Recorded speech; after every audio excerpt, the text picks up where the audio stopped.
Salut les petits potes, je fais une capsule temporelle du 13 novembre, un peu des avancées, un peu des bilans de cette année d'entrepreneuriat. J'aime bien faire ça, ça me permettra de voir ça plus tard, quand j'espère je ne serai plus broke. Donc ça fait à peu près un an, ouais, ça fait un an là, que je suis sur Stayfluence. Et là récemment j'ai fait de la publicité. Donc j'ai fait faire des UGC, j'ai engagé quelqu'un qui avait déjà fait pas mal de publicité et on est arrivé à des taux d'acquisition, enfin des coûts par installation d'un peu supérieur à 4 euros, sachant qu'il y a une personne sur deux qui crée son compte. Donc il y a quand même pas mal de gens qui ne vont pas créer leur compte, donc ça fait un coût de la création de compte à 8 euros. Et j'avais des problèmes de flow sur la création de compte, les gens ne créaient pas leur annonce sur Stayfluence. Je rappelle ce que c'est Stayfluence, une plateforme de mise en relation entre des hôtes et des influenceurs pour échanger des séjours contre de la promotion. Et en fait, il y a eu des nouvelles annonces, donc c'est trop bien parce que j'arrive à automatiser maintenant avec de l'argent la création d'annonces. Maintenant, il faut voir si le coût d'acquisition et si la lifetime value se combinent bien, est-ce qu'il y a un facteur 3 entre les deux pour me permettre de faire de l'argent et me prouver que c'est une bonne boîte, c'est une bonne idée. Et en fait, je suis très peu sûr de ça. Euh, En tout cas, même si j'arrivais à faire ça avec, imaginons, en moyenne, sur la première collab, du coup, un x3 par rapport au coût d'acquisition, bah en fait, je suis toujours pas convaincu que ça fonctionne, que le concept de faire venir des influenceurs pour générer des réservations fonctionne. Et j'ai un gros doute là-dessus en réalité. Pour l'instant, j'ai fait deux collabs avec des locations assez chères, enfin 300 balles et 4000 balles respectivement la nuit, et il n'y a pas eu de résultat. Et en fait, là, je suis en train de faire quelque chose que j'aurais dû faire dès le début.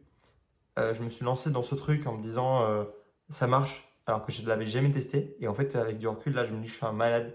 Et en fait, ça fait des mois que j'y pense. Mais juste, je m'étais j'ai tellement trop investi dans ce truc que j'ai du mal à lâcher prise, tout simplement. Mais là, en fait, je vais parler à des gens qui ont déjà fait des collabs avec des influenceurs et je me rends compte que c'est beaucoup de logements insolites. Et je vais leur demander s'ils ont eu des réservations. Euh, et je vais leur demander également, si c'est pas le cas, parce que j'ai l'impression que c'est pas le cas, pourquoi est-ce qu'ils continuent à en faire? Parce que j'ai l'impression que en fait, euh, pour beaucoup, ça leur suffit de percer en visibilité en fait. Et ils ne veulent pas forcément déclencher des réservations, ils veulent faire quelques centaines euh, d'abonnés, ils veulent faire 100 000 vues, ça les intéresse déjà. Donc c'est déjà une valeur importante pour la plupart des gens, ça peut générer de l'argent, c'est très bien, mais moi j'avoue que c'est pas mon délire, et surtout je pense pas que ce soit peut-être suffisant pour générer de l'argent comme en tout cas je le voulais à la base. Et pour vraiment injecter rapidement du cash pour pouvoir réinvestir en publicité. Donc, grosse remise en question sur Stayfluence. Je m'étais prévu un budget de publicitaire de 1600 euros, entre 600 pour la gestion de la création de GC et 1000 euros de budget publicitaire. Là, on est à 300 euros de dépenses publicitaires et je pense que je vais couper dans pas très longtemps. En tout cas, c'est pas grave parce que mine de rien, ça m'a appris plein de choses. En fait, ça que je retiens là depuis le début, c'est que dès que, dès que je fais quelque chose, j'apprends. Je vous jure que là, depuis un an, j'ai appris tellement de choses, mais vraiment énormément de choses. Il y a plein de trucs que j'aimerais apprendre encore, par exemple le design sur les applications mobiles. Le développement, c'est bon, je me pense au point pour faire la plupart, l'extrême majorité des projets que j'ai envie de faire. Là, j'ai beaucoup travaillé en fait le marketing, à savoir en fait venir traquer des événements dans l'application, venir traquer des événements sur un site web pour pouvoir en fait euh, aller créer des publicités avec les bons objectifs euh, et bah, maximiser ses retours sur investissement publicitaire.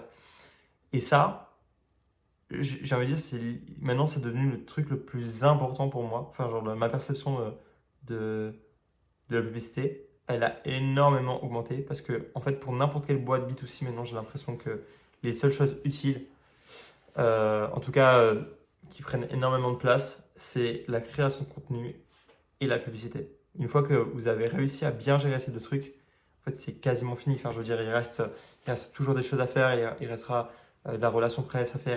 Il restera la relation avec des influenceurs, de faire des partenariats avec des influenceurs. Mais en fait, là où vous avez le plus d'impact directement et en fait sans avoir trop à démarcher, c'est faire une bonne vidéo et euh, mettre de l'argent pour qu'elle soit visible. Ah, c'est trop puissant. Ceci étant dit, du coup, je suis sur deux autres projets. Trois autres projets en réalité. Le premier, c'est une application de l'apprentissage de yoga. Donc un peu pas la Duolingo, mais en tout cas, j'ai pensé à ça parce que c'est une expérience vraiment gamifiée. Je ne sais pas si vous connaissez Uxel Go, je ne pense pas, mais c'est une application qui permet d'apprendre le design et qui est super bien faite avec des tutoriels, avec des cours, euh, qui est très bien structurée. Et donc, on est en train de faire pareil avec mon pote Mika. Un second projet, c'est le fait d'avoir créé l'application We Make Friends qui permet en fait de rencontrer, c'est une application de rencontre qui permet de faire un repas le jeudi soir avec 5 inconnus. Ça sera complètement gratuit contrairement à un concurrent direct dont j'ai copié le concept, si ce n'est que du coup j'adapte le modèle économique pour le rendre plus attrayant. Ce sera les restaurants en fait qui nous rémunéreront une commission sur le chiffre d'affaires qu'on leur apporte. Et puis le troisième projet, c'est de développer des applications mobiles en agence. J'ai créé un site web pour atteindre des clients en Suisse. Euh, et l'idée, c'est de développer en Flutterflow, donc de proposer à la fois l'expérience complète, c'est-à-dire le design, le développement des fonctionnalités, les tests et surtout, je pense que la valeur ajoutée, ça va être de proposer en fait le tracking d'événements et la publicité sur Meta pour atteindre des utilisateurs, en tout cas dans le cas des- d'applications B2C. Donc voilà pour les projets. En ce moment, j'ai des rendez-vous avec des Suisses pour à peu près 50 euros par rendez-vous. Donc ça paraît être beaucoup comme ça, mais en réalité, bon, j'ai pas encore des chiffres sur des grandes stats, mais en réalité, j'espère avoir un ratio de un deal sur 10 rendez-vous. Donc ça me ferait du 500 euros pour un deal, sachant que les deals sont à peu près de 20 000 francs, donc ça devrait le faire. C'est un test que je fais, si ça marche pas, bah tant pis. Mais je me dis que je mets 500 balles en publicité. Alors, il n'y a pas longtemps, enfin, j'avais vraiment zéro thune. Et même là, j'ai pas non plus des masses d'argent, mais en fait, en septembre, du coup, j'ai développé une application mobile pour quelqu'un, ce qui m'a permis de faire rentrer 7 000 euros dans la boîte. Et là, je peux du coup plus sereinement dépenser de l'argent en publicité dans des tests, dans des outils, dans des SaaS, par exemple, là, je vais modifier les statuts, ça coûte quand même 350 euros. C'est des choses que je ne me permettais pas forcément de faire avant parce que, faute d'argent. Mais là, le fait d'avoir un tout petit peu d'argent en plus, ça a vraiment changé le paradigme. Et du coup, je vais me permettre de mettre 1000 euros de publicité sur We Make Friends, de mettre 500 euros de publicité sur l'agence, de tester 1600 euros de publicité sur Stayfluence. Et j'ai la chance d'avoir gagné un concours, le concours French Tech, qui permet d'avoir accès à un an d'incubation à Marseille, ainsi qu'une subvention de 22 500 euros.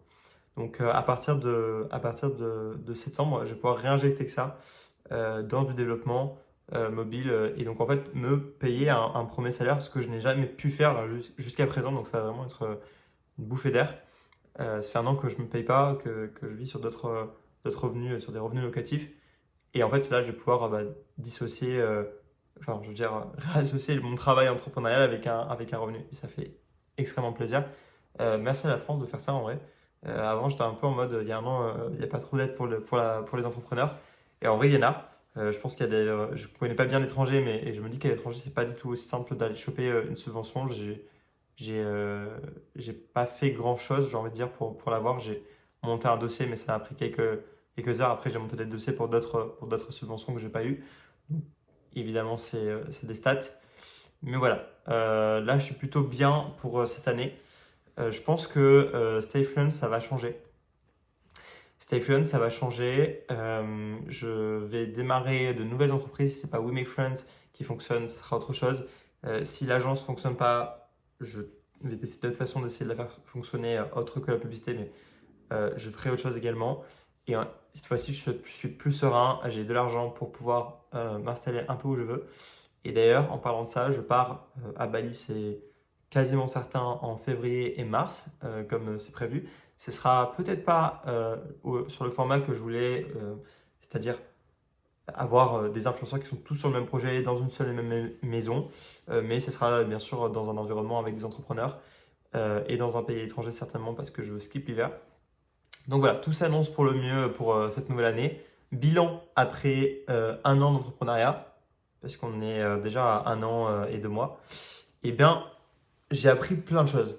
J'ai pas gagné d'argent, mais je pars avec une année de un SMIC tous les mois pendant un an, donc c'est quand même quelque chose. J'ai réussi à sécuriser ça pour l'année qui vient. Et en plus, je suis devenu hyper compétent sur le développement mobile et hyper compétent sur du marketing. Et j'ai une énorme confiance en moi aussi sur ma capacité à réussir beaucoup plus qu'avant. J'ai plus de maturité, j'ai plus d'expérience.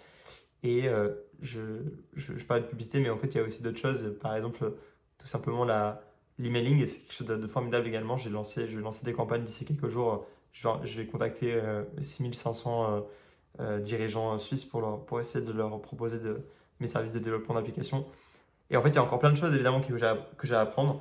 Là, cette année, j'aimerais beaucoup devenir compétent à la fois sur le design, que ce soit de sites web ou d'applications mobiles, de design complexe, hein, parce que pour l'instant, sur les sites web, je me sers plus de templates et sur les applications mobiles, je vais plus aller outsourcer cette compétence. Et j'aimerais bien aussi m'améliorer sur la création de contenu.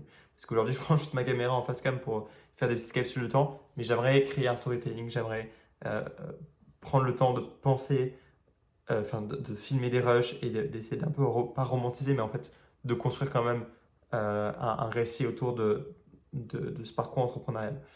Voilà, c'est tout pour cette vidéo. J'espère que ça vous a plu, j'espère que t'es bien là où t'es, j'espère que ça va au niveau des affaires, ça va au niveau des amis, de la famille, des amours, tout ça, Victor. On se retrouve dans quelques mois, dans quelques semaines. Je vais continuer à faire des récits, à des capsules de temps. Et je vous dis à la prochaine. Tchuss.